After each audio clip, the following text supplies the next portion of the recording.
Hi friends, welcome to 100 days cycling challenge day 27 అనమాట. ఈ రోజు అయితే చూస్తున్నారు కదా, డే 27. ఈ రోజు అయితే కొంచెం లేట్ అయితే స్టార్ట్ అయిపోయినాం, 6:30 స్టార్ట్ అయిపోయినాం. అయినా కూడా ఫాగీ వెదర్ ఉంది, చూస్తున్నారు కదా. డే 27 ఈరోజు అయితే January 1. ముందుగా అందరికీ న్యూ ఇయర్ శుభాకాంక్షలు, హ్యాపీ న్యూ ఇయర్.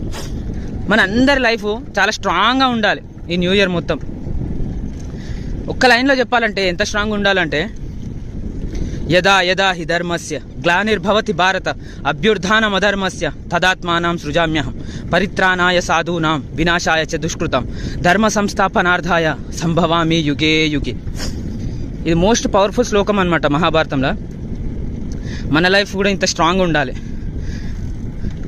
ఇంకా క్యారెక్టర్స్ పరంగా ఒక్కొక్క క్యారెక్టర్స్ జర చిన్నగా ఎంత స్ట్రాంగ్ ఉండాలో తెలుసుకోవడానికి ట్రై చేద్దాం.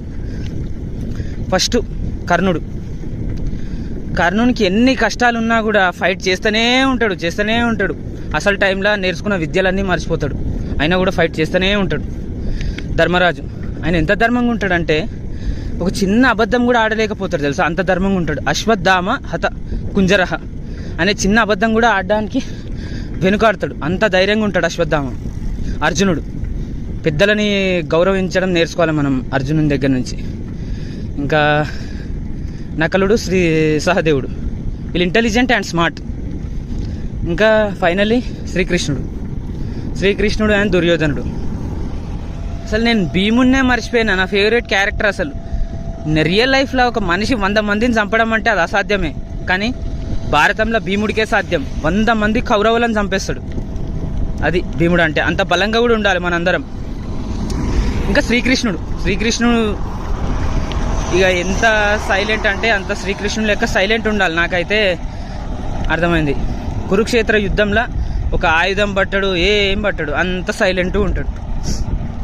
అది దుర్యోధనునికి చాలా చెప్తాడు మంచిగా, ఇట్లా ఉంటుంది యుద్ధం జరిగితే అని మంచిగా చెప్పినా కూడా వినడు అనమాట. అంటే ఇట్లా మనం కూడా ఇప్పుడు పెద్దోళ్ళు చెప్తే వినడానికి ట్రై చేయాలి, ఎందుకు చెప్తారు ఏంది అని. సాక్షాత్తు శ్రీ మహావిష్ణు అవతారమైన అట్లాంటి శ్రీకృష్ణుడు చెప్తే కూడా వినడు దుర్యోధనుడు. అది సంగతి. అందరికీ హ్యాపీ న్యూ ఇయర్. డే 27. ముందు ఇదంతా ధైర్యంగా ఉండాల్సింది నేను ఎప్పుడు డిలీట్ చేస్తానో నాకే తెలియదు. ఎందుకంటే నన్ను నేను మోటివేట్ చేసుకుంటున్నా. మనల్ని మనమే చేసుకోవాలి, ఎందుకంటే ఎవరు చేయరు మనల్ని. అది సంగతి.